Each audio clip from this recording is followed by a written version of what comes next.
Good afternoon, Jason. How are you? Good. Well, it's a rainy, stormy day to here. I'm in Orlando. Just spent the weekend with my daughter and granddaughter, and it was so much fun. She's 3 and kept us on the ball. Yeah.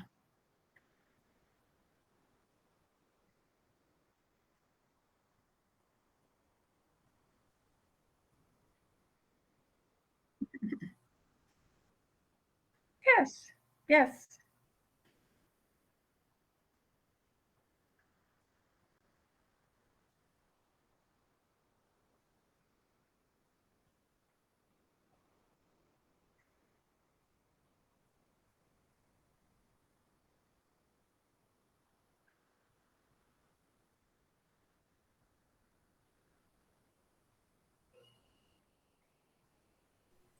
Boom. How about that? Good call. Yeah. All right. Yes. Okay. There's a lot of technical difficulties we've been having lately, but we're trying to get those smoothed out. I guess now you can hear me because I can also see my sound meter bar going. Thank you for that heads up, Paige. Appreciate that. Hey. Yeah. So what I was saying is, we have had a lot of the questions that we answered last week on the live stream. More questions like that came in, and it made it very easy for us to refer people to the live stream. And what I have promised myself this week is that as we go through the live stream, I'm going to try to pay attention to the timestamps, because it became a lot easier when some of the questions would come in where I could go, hey, check out, minute 10, or 6 minutes and 50 seconds in. We answered that question on the live stream. You can go watch the video and then fast forward to that, and there your answer is. And they were able to do that. And we also tried to get some of these up in the forums. We had a lot of some of the questions come in through the forums. Makes it a lot easier to interact with people and get them the answers that they need, especially when we've already put them together and we can just reference them right over to those spots. Um, I hope that has been helpful. It seems like it's been helpful because people seem like they got their answers and then left, which is, it's a little sad, but it's also a good sign that they got what they came for, right? All right. Okay, now we've got some more people jumping on. That's good. That's good. All right. So Brenda, some of the questions that we didn't talk about last week, um, are, and some of them had to do with, whether or not it's a good idea. So I think some people are still on the fence as to, we look at the money coming in, and I think you said it best in your presentation. Do shekels equal shackles? I like that way of phrasing it, but a lot of people are nervous, and then some people are like, hey, that's our tax money coming back to us. Thanks. Right? So what when you look at that, what's the best way to maybe even phrase that thought or question? I've seen it come in a number of different ways. What would you say the core thought is? The core thought, I believe, is whether people will be able to maintain their freedoms Mm. because we as Yeah. America love freedom. Yes, ma'am. So, do you Yes, want ma'am. me to answer the question? Yeah, absolutely. I think I think that's way better than the way I was trying to dance around or find the best words for it. And then I think this is a good reason why we have you as our lobbyist. You have a way of like hitting the nail right on the head. So yeah, I think as Americans, especially as home educating parents, we love our freedoms. We absolutely love our freedoms. It's probably one of the core tenets that's at the heart of why we do things the way we do them, and we're concerned about them. So with that, yeah, go ahead and answer that.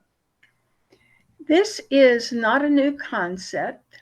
And Jason, do you have that book that I mentioned where you Sure, can flash it? I do. Let me screen share over here. Um, oh, you can't see my screen though. back in the late 90s, someone sent me this book, and it's a very long, detailed book, but it was the plan from the United Nations and their letters from Hillary Clinton to the then Secretary of Education, a plan to basically take over education. Well, we've seen it unfold in the public schools, and we've seen it beginning in about 2000 with the first vouchers that came out in Florida called the McKay Scholarship for Students with Disabilities. And we in Florida have worked really hard. I was working on the forefront of that as well to keep the state from overreaching into private education. I can't stop what's going on globally. I can't even stop what's going on nationally, but I can have a big impact in the state of Florida. I think people need to be aware of what's going on if they want to see the plan of taking over education. They can look this book up. It's called A Research Manual. And then the subtitle is America 2000 Goals 2000, Moving to the Nation Educationally to a New World Order. Moving the nation educationally to a new world order. And you can see that in the public schools. There are conservatives, especially our governor, who recognizes that things going on in the public school are not good. So the most that we can do in Florida, and hopefully it will spread through the nation, is to make these scholarships as least intrusive as possible. It's going to happen because that is the trend that is happening all over the nation. Now, is that tied in with this? I don't believe so. I think that maybe there's some hint that they would try to change the nation. But I think the thought is that these politicians who are conservatives have recognized that the public schools have become indoctrination centers, and they're trying to change that. And one of the things that they can do is to get as many kids out of the public school as possible. And what's the biggest hurdle to people doing that? Money. Right. Yeah, I think that one of the biggest concerns is I've talked to several of my friends who are not home educating, but they wish they could. And the two biggest concerns that it comes down to is I don't have time and I don't have the money. Where would I even start? You know, but they wish so much that they had access to that. And I think that it puts it in a little bit more of an accessible reach for them to have it. That's not to say that everybody has to go grabbing for it if they don't want it. Like, by all means, like, you don't have to apply for the scholarships, the PEP. And I think one of the beautiful things about what you did working with the legislatures to pin it in such a way is that it provided home education with two paths. One that is a scholarship home educating path called the Personalized Education Program. We lovingly call it PEP, right? And then there's traditional homeschooling path, which is you're free, you're out, you're doing it on your own. I think one of the things that would have been far more difficult to get the home educating community to accept it would be if it was just all mixed together, because then oversight comes in, rules come in, layer upon layer of all these other things come in with the money, and there's no line that marks who belongs under that program path and who doesn't. And this is a clear way. Pinning it this particular way in the bill was a very clear way of separating those things out. Sorry, I had a kid yelling at me. I'm also still a dad, right? Anyway, keep going. You're on a roll. So, knowing that the the Speaker of the House and the governor wanted to help homeschoolers, because they had been left out of all of the scholarship programs. Their direction was, let's help homeschoolers. And so the original HB1 was written as a home education voucher. I fought really hard with the speaker, the governor, to get them to separate those two programs and call the PEP something different, make it an additional way to meet compulsory attendance, and not call them in any of the legislation home education students. These are vouchers for parent directed education. They are not homeschoolers. So when statutes come down, as you mentioned, maybe in 10 years, to put more regulation on the PEP program, the great thing about the way the program is structured in statute is there's a safe haven.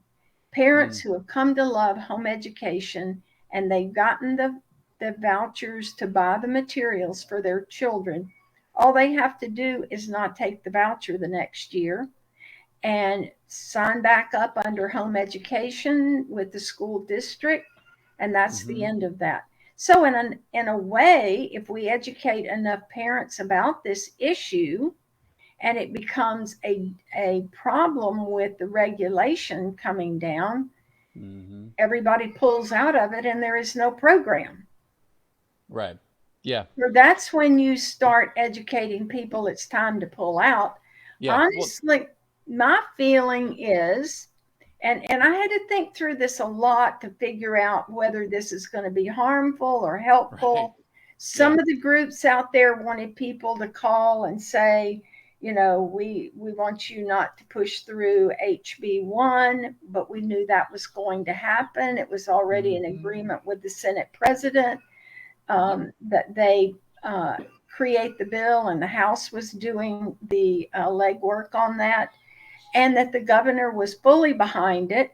So it was going to happen. And the next thing that we needed to do, as I said, is help the policy be acceptable for homeschoolers who didn't want any scholarship money.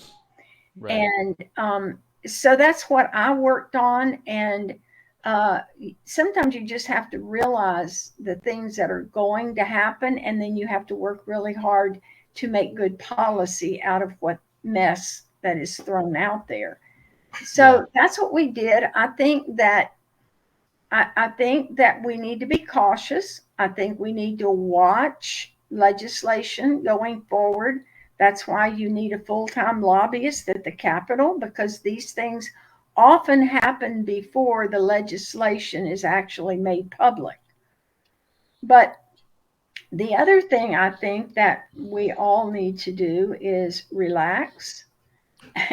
And Elena Marie agrees with you. She's giving you yes with 3 exclamation points. All right, relax.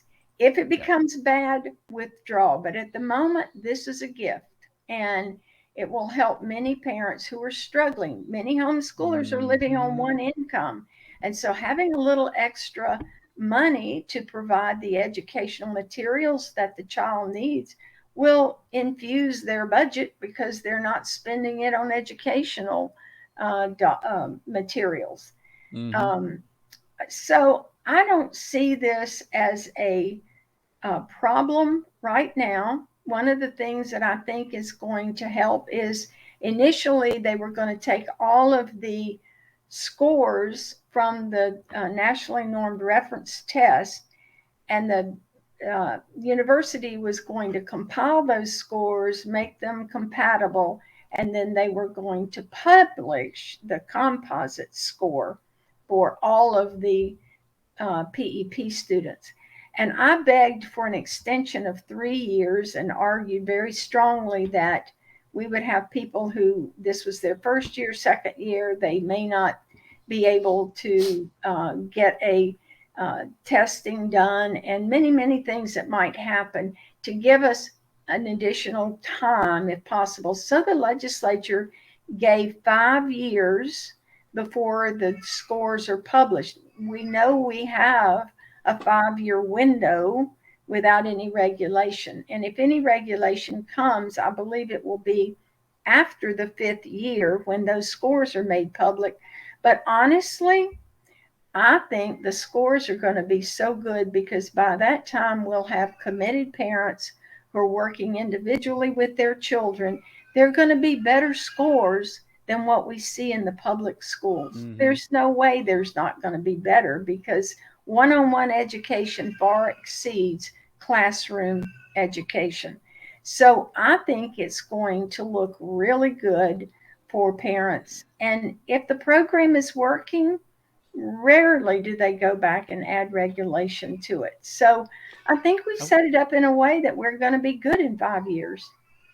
I agree, and I like having you as our lobbyist in Tallahassee working behind the scenes. I know that you do a whole lot more behind the scenes. It's not just whenever it's January to June in those sessions. You're constantly going back and forth with like Step Up for Kids and some of the other organizations and programs to find definitions and get answers for parents. I know that I have been working with you behind the scenes at fielding questions and getting them to you, and you've been writing detailed responses that we're able to get up. There's a ton of behind the scenes work that happens all the time that people aren't necessarily aware of. I mean, when I turn on my phone and I'm like, hey, what is the definition of this, and it just pops right up for me. I get used to that information being delivered to me in such easy, quick, bite-sized ways. I don't think about what it takes to bring that information to me. And Elena says, is Brenda the only homeschool lobbyist in Florida? Brenda, are you the only home education lobbyist in Florida? I am There we go. There you have it. the and have been for 35 years. Yeah, that is definitely worth mentioning. Um, I think that we take for granted sometimes how quickly we punch buttons in our phones or in our computers and then find that information, but how that information gets put up and put together in the meetings and phone calls, the things that go into these things being worded properly. I know that whenever people are applying for this Step Up scholarship program, I know that their system works in such a way that onboarding, they have to onboard in a certain formula and format. There's like a rhythm to it. Then we had to figure out how to get PEP fit into that rhythm. So then certain emails that go out that say, hey, you were awarded a scholarship, were normally in response to like being accepted into the Step Up for Kids program to begin with. But then people are like, oh, I got PEP. And it creates some miscommunications.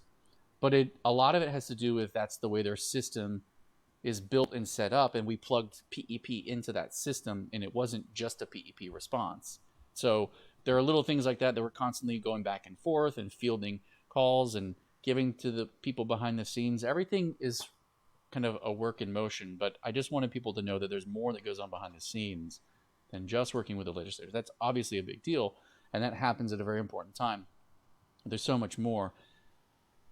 Bringing Step Up for Kids into the conversation, I wanted to go back to something that you said, because you had said something like this to me, where onboarding, there are certain things you have to put your information in and let them know that pick certain areas that you're going to apply the funds to and apply to get the applications and the approvals moving forward.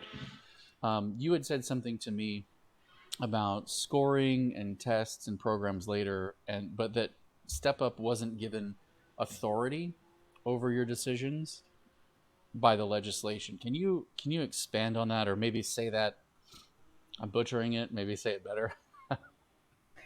Well, a lot of people are afraid that Step Up is going to limit the curriculum that they can use. There you They go. Yes. they limit only based on what is in the statute. So there is no disqualification of curriculum, there are some limitations on online programs, but that's Sure. because it's in statute. Right. So, Yes. so the curriculum that you would use, like hard books or materials that go along with those hard books, Step Up has no authority to limit those. It is creating, and the legislation gave them the authority to create a platform. They're trying to get companies that provide curriculum to home education to agree to be on that platform so that parents don't have to put the money out first and then wait to get reimbursed. So it sounds bad, but it was really designed to help parents. So the way that would work is, let's just pick a curriculum, and the ones I'm most familiar with are Abeka, Bob Jones. Okay, if Abeka agrees that when Sally Jones buys the fourth grade curriculum from Abeka, Hmm. Step Up will take that money and send it to Abeka, and then Abeka will send the books to Sally Jones. They never have to put money out from their own pocket. If there isn't a curriculum on there and there isn't enough demand for the curriculum, then a parent is, and it says it in the law, the parent can purchase it. And if they pay more for it than the platform would designate, then Step Up has to reimburse the parent. So the parent can always purchase it. They're just going to have to wait to go through that process to get reimbursed. The other thing is you can always ask for pre-approval. And since Emma, the computer platform that Step Up is operating on, they call it Emma. I don't know what that Okay. stands for, but Yeah. um, uh, Emma is set up to give you an opportunity to get pre-approval for anything that you spend so that you know that in the end it will be reimbursed. So Okay. that's a great idea. There is a place for that. If enough people, say Rebecca wasn't on the list, if enough people request Rebecca, Or Rebecca. Like, whatever the curriculum not is, barring future curriculum, right? that's right. There you go. Um, then Step Up is going to look at that. They're going to try to connect with that Sure. particular curriculum and get it on the platform. So they're really working to try to help parents as much as possible and make it as easy as possible. But your Yeah. responsibility is, if you see something that isn't on the platform or in the purchasing guide, and Jason, we have the purchasing guide We on do. our website. We do, in fact. I can actually take us and show that if you want. I will screen share over here. You can't see this, Brenda, because I forgot to set that part up for you. That's okay, So as long I'm as they sorry. can see it. That's okay. They can see it. So if you go to our home page, flhef.org, and you go over to resources, there's going to be a link for downloadable docs. And if you click on that link, all the helpful docs will load, and the FTC FESEO. I know there's a lot of acronyms and a lot of letters and stuff in front of these things, but that's just what they're called and designated in all of the paperwork on the back. So we just follow suit with what they're called. But it's the purchasing guide for 2023-24, and it's There's near a the top. handbook. There's a handbook on the website that's pretty easy to find, but the purchasing guide is not easy to find. And Mm-hmm. that's why we wanted to post it on the HEF website so that you could just link directly to it. To But it, in the download it, and purchasing go. guide, it says exactly what they're at this point are considering items that you can purchase and know for sure that you can get reimbursed. But Mm-hmm. there's also a form that parents can fill out on their website once you get the PEP actually awarded to you. Let's talk about that later. Okay. Yeah. I've got But a couple of questions that came in too. So you can you can send in your notes, like it limits, I think, supplies to $400 on the purchasing guide. Mm-hmm. Well, if your child is a student that it has special needs, maybe you do a lot of manipulatives with that child.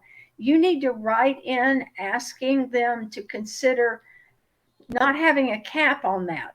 I don't think that they legally have the right to have a cap on something, but they are taking input from parents right now. And I Okay. think that's really important that parents let them know their feelings on things. I think a 15-inch or 25-inch TV is maybe a little bit out of the realm of necessity. Yeah. So, What's funny is that I saw that was covered if you're setting up your classroom. Wait, where did you go? am I Did you here? disappear? I'm You're here. here on but you're not here on my talking head disappear. Brenda, where did your head go? Hold on. There you are. Okay, I found you. I Um, don't know what that was all about.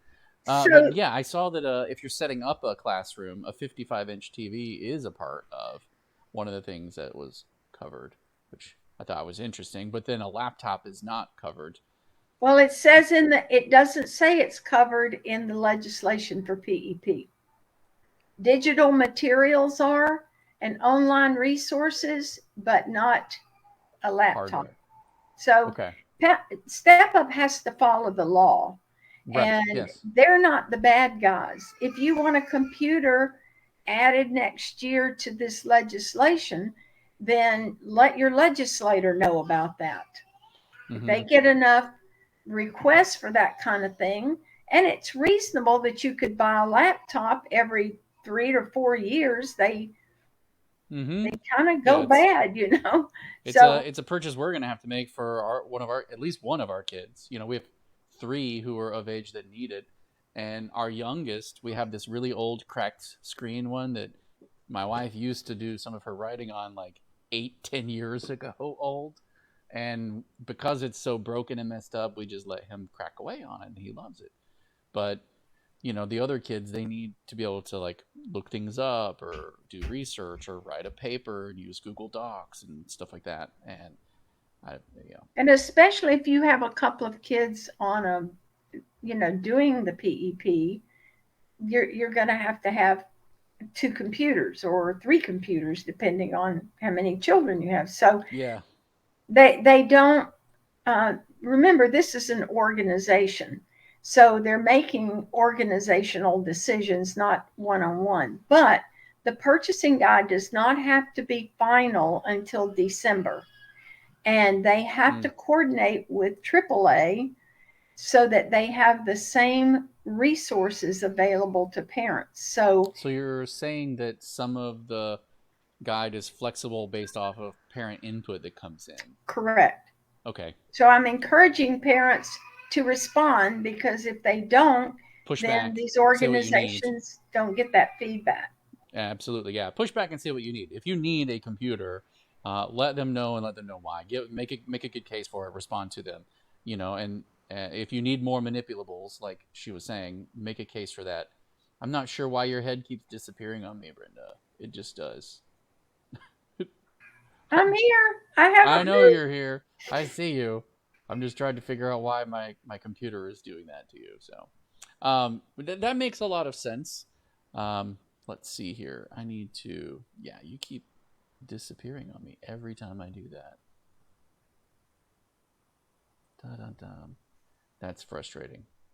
There's a lot of information on our website. Why don't you go over where for parents to look and where to ask questions so that they can communicate with us in the easiest possible way?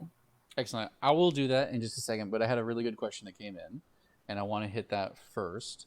Alana Marie, she's been here this whole time, and she's still asking questions. Thank you for being with us. She says, "What can parents throughout Florida do to assist you during legislative session? Um, assist you with lobbying and anything else you might need, Brenda?"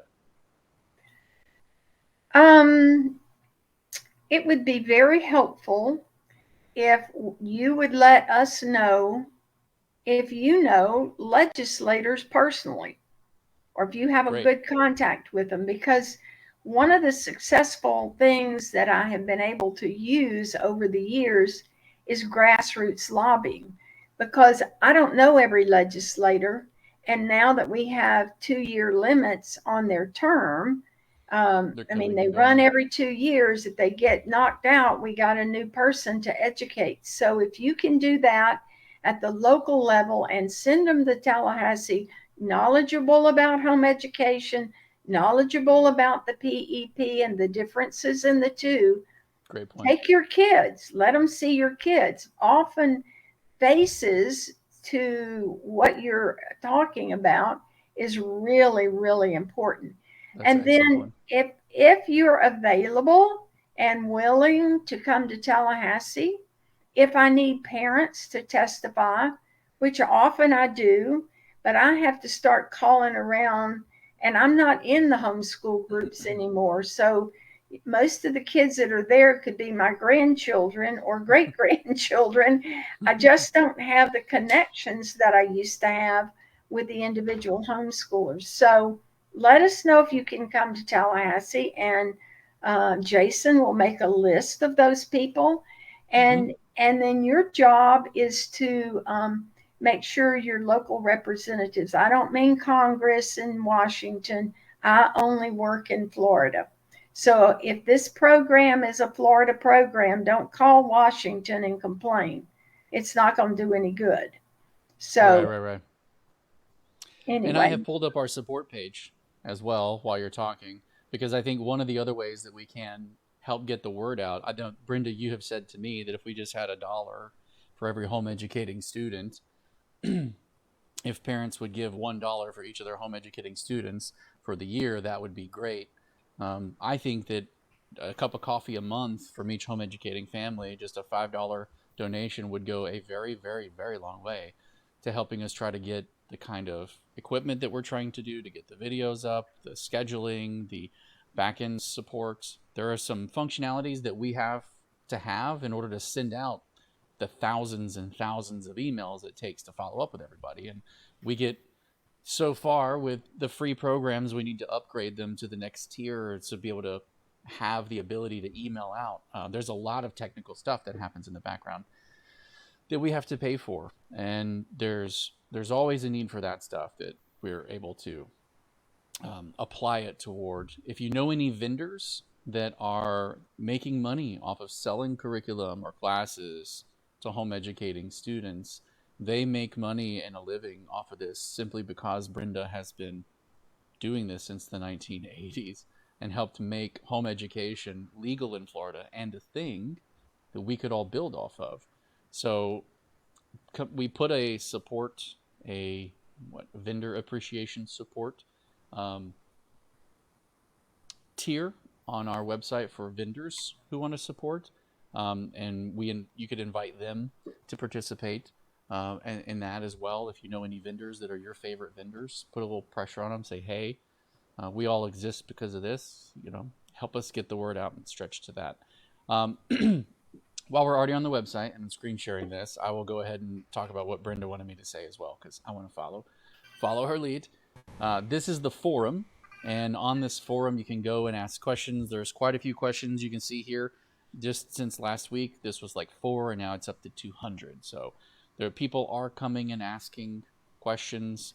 We will eventually take some of these forums and put them into kind of like little tables. If you think of it being at like a networking event, and you're like, there's a table for people over here to talk and over there, and the tables will be sponsored by different companies that are going to be supporting HEF. And so we'll rename some of these at a certain point and put them into those little nuggets. But right now, it's pretty easy to just find the categories you're looking for: general Q&A, scholarship information. Eventually, the scholarship information, that's where PEP FAQ will move to. Right now, PEP's FAQ is the number one thing everyone's asking about, so it's right at the top of the list on its own. But 3 years from now, 4 years from now, it's not going to be the hot button topic that it is right now. and it will go under scholarships eventually. So we've tried to organize all of the sections in ways that make sense and are easy to find. We're not trying to put buttons everywhere so that we just constantly keep adding things and it's so hard to find the right button. We want to make it easy. And we do have people like my wife, who's an admin on the site, and others who will field the questions. We also have a really cool section. I saw a question come up on our live stream earlier. I'll go ahead and answer this. Boom, boom, boom, boom, boom. It was about evaluators. Where did it go? Oh no, it came in through the website. Sorry. It says, does HEF have a list of qualified home education evaluators that you offer to families? Not exactly. We are collecting a list, but what we do have is an entire section on the forum for evaluators. So if you come here and it says connect with evaluators in the forum, we can add evaluator tags to anyone who is an evaluator who lets us know, and they can connect with people who are looking for evaluators. We can also put county tags on someone. So if they're like, hey, I'm in Hillsborough County, or I'm in Pasco County, or Duval County, we can actually put the tags for their county on there as well, so it becomes easy to find and connect with people near you and ask questions and communicate with each other inside that forum. So we're putting a lot of tools together for you guys. There is no cost. There's no cost to any of this. All you have to do is create a membership in the site and then just start going and connecting. Let me say something about the cost. Go ahead. For years, I did everything myself on a low budget. And we really never raised enough money to pay me to do the things that I did. The money went for supporting the website, and many of you have websites. It was basically very simple because the webmaster had homeschooled and she appreciated what we were doing, and so she worked for no income either. However, it's time for us to bring somebody else on that I can train, because it's just that time. And I have a wealth of knowledge in my brain. Unfortunately, I can't do a thumb drive download and plug it into somebody else. It's going to take mentoring, being there with them, and helping them learn everything that I know. Therefore, we can't find somebody that is independently wealthy to do what I've been doing on a volunteer basis. And then Jason has come on board to help make HEF more visible. And he's about worked me to death. Let me tell you that. You thought my work was busy before. But Jason's trying to help homeschoolers be able to access accurate information and know what's going on. But at this point, Jason's working for free. And this is not something that homeschoolers should think that, oh, there's some big bank or there's some big, vendor that's supporting HEF. No, it's on you. And if you want these kind of protections and information and networking, then $1, and I say, Jason, $1 per child per year. But you know what? $1 per month per child would give us way more money than we could imagine. Our problem is we can't connect to homeschoolers. And that's why the work that Jason is doing is so vital for us to get the information out. There are 154,000 students that are currently homeschooling. There are going to be more that are going to be coming in under the PEP. They will not be classified homeschoolers, but they're going to want the information that we provide. So imagine if we could just get $1 for each one of those children. But if we could get it for a year, that's $12 to have a lobbyist to represent you in Tallahassee and protect your rights so you can do what you do best. So we can be Homeschool your child. clever when the best of intentions come and we know how that goes. The best of intentions sometimes make the worst problems for us. But if someone's there protecting us, carefully looking through wording, it's so vital, so vital. I want to move back to some of the questions. I don't want to just hammer that too hard. I do think that's so important, such a big part of the conversation that's needed to be had. But I want to get to some of the questions because I know people are still watching and they asked. I think it's good. Keep them on there so they hear everything before they get their question answered and leave. Maybe you're right. Maybe you're onto something. Okay. Do you know how PEP students? Sorry, there's more coming in and it keeps jumping around. Do you know how PEP students will officially graduate? The law says they have the same rights as the home education students. We just don't register with the superintendent, but they're going to get all the rights. I don't know the answer exactly to that because I'm sure there will be more legislation to address these issues. But I think that a letter, a diploma issued by a parent is going to be the same as it would be if you were in a home education program. We still have to work out some of the details, and we are working them out. But this is a huge program. It was rolled out and became a law in March, and then Step Up has had a few months to try to implement it, and we don't have all of those details worked out, but we will have them worked out. So Okay. We have another question coming out of Eustis, Florida. Do you think PEP families will be allowed to register with a private umbrella school, parentheses, and pay for it with their own money, close parentheses, for support services and record keeping? no, Okay. they can't even pay for those classes with PEP money because it's not an eligible private school, and you can only register your attendance with one of the 6 options. So if you register PEP program, that's how you're registered for attendance. You could take classes at that school, but you were going to have to pay for it out of your own money, Pocket. and it will not be reimbursed. And I think the question was specifically asking if PEP families will be allowed to register with private umbrella school for support services and record keeping. I don't know what support services and record keeping means. At the portfolio, I'm not quite sure. They're looking. Those people are looking for a transcript and a diploma. Okay, got you. Thank you. I just moved from PBC to Martin County and learning who my local people are.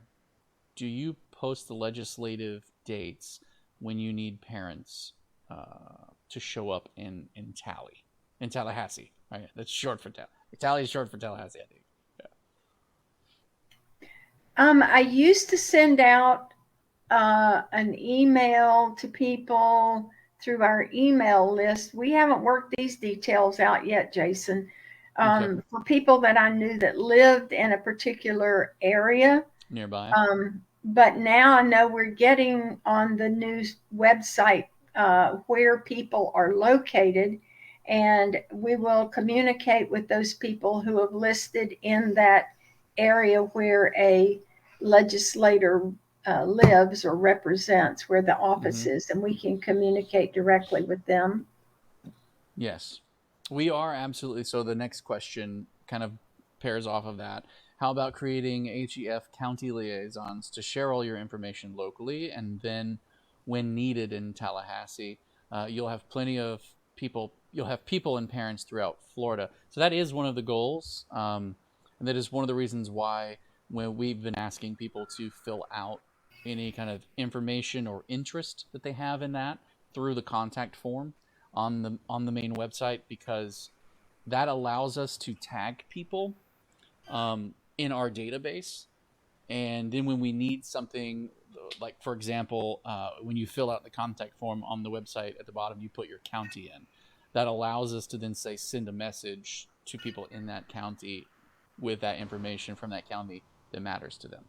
And that's one of the purposes for utilizing all of the stuff that I built into the site that way, so that we do have that capability. So we are looking for that moving forward. Great question. I think there was one more. And I would love to have county representatives for Liaisons. HEF ambassadors, whatever you want to call them, Yes. because I don't have Ambassadors. time to be on Facebook. And that right now is how people are connecting. So That's a you big could one. spread the word about the need, the work that we do, and the importance of staying connected so you can help. But I Yes. don't have time to do Facebook. So Yeah. that would be awesome if y'all would like to do that and to volunteer.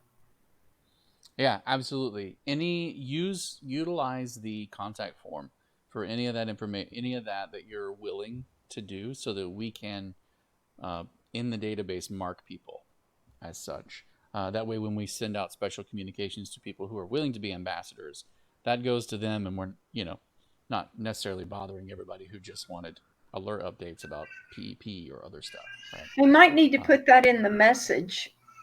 mhm. I can add that. That's fine. Another question says, our family's current status with Step Up is awarded/eligible. We are currently registered as a home educating family with our home county. Our LOI anniversary, what's that? Letter of intent. There you go, thank you. Is this month, July. I've been holding off doing our annual evaluation this month because I don't want to have to do 2 evals within such a short time frame. In the case we are approved for funding through the SFO and have to send a home education termination letter to our county. Here's the question: how many days can an eval be sent to the county ahead of a termination letter? If you have home educated for this year, you need to turn in a annual evaluation. Okay. If you have an upcoming date for your evaluation and it's in September and you're awarded the PEP in August, you still need to turn in an annual evaluation. So you would not want to terminate your home education program until you know for sure you're getting the PEP. Just because you got a letter saying you were awarded a scholarship, it doesn't mean that you've been awarded the PEP, because there are 2 categories. There is the Family Empowerment Scholarship and there's the Florida Tax Credit Scholarship. That each of those have 2 different scholarships in them. So you've been awarded a Florida Tax Credit Scholarship, but there's a limit on the number of PEP scholarships they can give out. There's no limit on the number of Florida Tax Credit scholarships if you want to choose to send your child to a private school. So one is a private school, one is the parent directed education called the PEP, but there are only 20,000 of those. So Mm-hmm. they wanted to say awarded. I argued with them about that word, but they wanted people to apply, and you are awarded a scholarship, but not necessarily the one you want. There's a step Right. 2 in that process, and they've told me they've sent out the letters this past week telling you how to go in and say you want a PEP scholarship. So until you get that award specifically for the PEP, do not terminate your home education program. Got you. Got you. Okay, cool. Another one says, I see an emphasis so far that choice navigators must meet with families in person. Question mark. I don't know if that's a question or a statement. It seems like a statement. Do you think a choice navigator could meet with a family virtually for some preparation and have a meeting to finalize the education program in person? Yes, I think that is. I don't think it says in person. I think they have to arrange a place and a time that's convenient for the parent. So if you don't want them to come to your house, that's what I was thinking when I got that wording in there, then meet them at Starbucks. Or there's nothing in the legislation that I can remember. I don't have it in front of me at the moment because I haven't been asked that question, that says it has to be in person. We can go back and look at that and post that question and answer once we look at the legislation in the forum. Okay. Sounds good. And another question came in while you were giving that one, and I was able to type a response to that one. But it asks, if we're already a member, should we still use the contact form to let you know we are interested in being an HEF? You can. In fact, I'll probably go and add a tag after this video closes and add that too, so you can click that tag and in the form when you submit it. Anytime you resubmit a form, it simply merges whatever information you submit with your previously existing contact information. So that's is an easy way to update and let us know. It's also, if you wanted to update your county, you could do it there as well. Just submit the just type in the county. So I don't have any more questions, Brenda. It's been a long stream. I told you we would probably get these done a little bit faster sometimes, but good questions keep coming in. So it's one of those things where, ride the wave while it goes, I suppose. Well, we want to sign off because we don't want to get to be too long-winded, and Yeah. I think we have been longer than we planned for today. Yeah, we're signing off. Thank you guys for all of the questions. Keep them coming. Especially thank you for all of the sharing of this video. Like, that is super helpful. We will be doing a couple of more of these. They're on Mondays at noon. So if you have anyone that you want to make sure they also get invited to the next ones and things like that, absolutely share with them.